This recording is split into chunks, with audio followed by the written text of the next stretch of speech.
Well, in this video we're going to go over basically the first swap on the Fiero, getting the 3400 out of that 03 Grand Am there. This is the first one, or first donor car, so to speak, for the getting my car back on the road after putting two pistons through the block on that 2.8. Just getting this stuff cleaned up because this car was rusted. I had to cut all four of the cradle bolts out to get this thing out, just to find more rust on the lower frame rails, which ended up having to buy another parts Fiero just for the lower cradle. As you can see in this picture, my lower A-arm was actually bent too, so that was great. So yeah, we just chop off the front of the Grand Am and, you know, have some fun, you know. Had to take some aggression out on a car, you know. Not every day you get to beat the crap out of a car. Took an axe to it, you know, had some good times. Pretty much took anything I needed off of there. I actually got the calipers that are going to be going in the rear on the Fiero off of that car. They've been sitting for a while, so hopefully they're still good. But there it is, going away. And here is the next parts car. This is actually the parts Fiero I had gotten. And in the end, it ended up being basically free, which was awesome. I actually got a lot of parts still off of that car. Yeah, I pretty much took everything off of that car. As you can see there, that's the lower frame rail on my car that was really well rusted. The other side was even worse probably, and I was surprised that the cradle didn't fall out. That's where I removed them off the old car. These are the ones off of the parts car that I'm going to put into my car. I got them, I'm just getting them mocked up there to get welded back together. Weld the new ones onto mine. This is probably not the correct way to do this, but hey, I've been driving it for a year, so and I have no rips or tears or anything like that in those frame rails. It's welded all the way around with my Harbor Freight flux core welder. And I am not a pro welder in any way, shape, or form. Last time I welded before this was in high school. But I think they turned out pretty good. Like I said, no problems. And they actually look pretty okay. There's some more pictures of all of the frame rails getting welded back together and all that.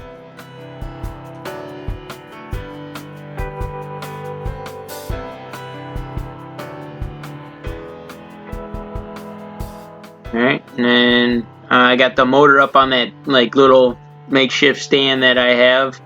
Just getting it all ready. As you can see, I pretty much well stripped that car. I pretty much got everything off of it.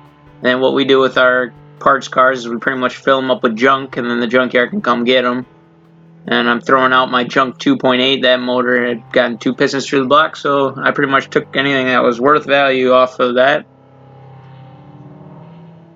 Just another shot of my car here. Now it sat for, I think it was like 6 months it took me, just because money and trying to get locate the parts Fiero and all that stuff. Me taking the trash down to the road like usual. Gotta do what you gotta do. Just hook it up to your Malibu, you know. Whatever works. It's basically a tow rig.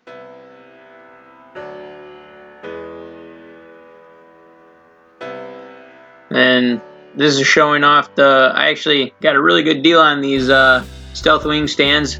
I wanted a set for a very long time, and I got a good deal on them, so I was test fitting them out. I got a little excited. I wanted to, you know, see what they'd look like with the louvers and everything.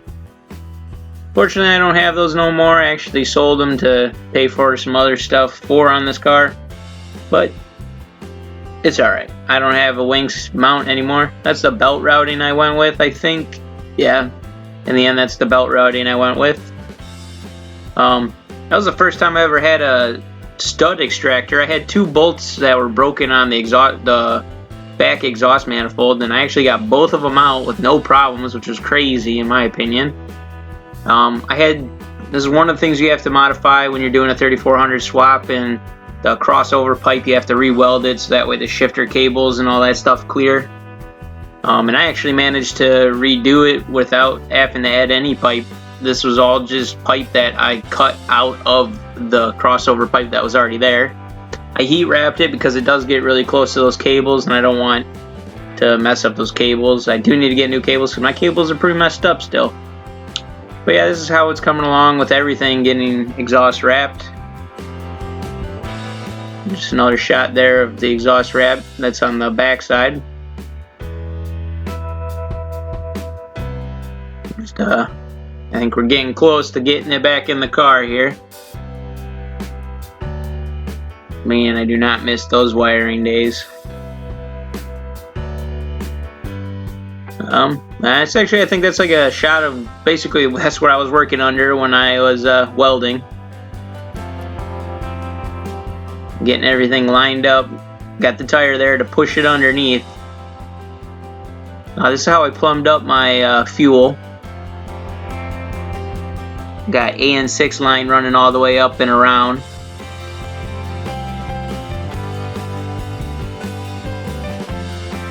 I ended up having to use the car to push it in underneath because I'm on a gravel driveway and those metal rollers just don't roll very well.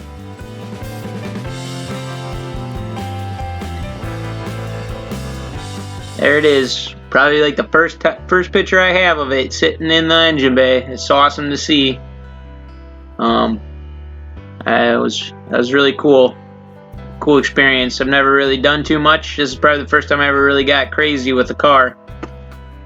To this extent. I mean, I've done some stuff, but nothing like this. But and this was a little bit later, but I did end up fabricating this upper dog bone mount because I did have another one and it was pretty rigged and it was tearing and messing stuff up, so I had to redo it. But that one that I had pictured worked. The dog's obviously enjoying the car. And there it is on its wheels for like the first time after like 6 months. That was an awesome feeling. Don't mind that rat's nest. My wiring was not the greatest the first time around. I just wanted to make sure it worked before I started messing with any more wiring. But alright, if you liked this video, like, comment, subscribe, share if you liked it. And see you in the next one.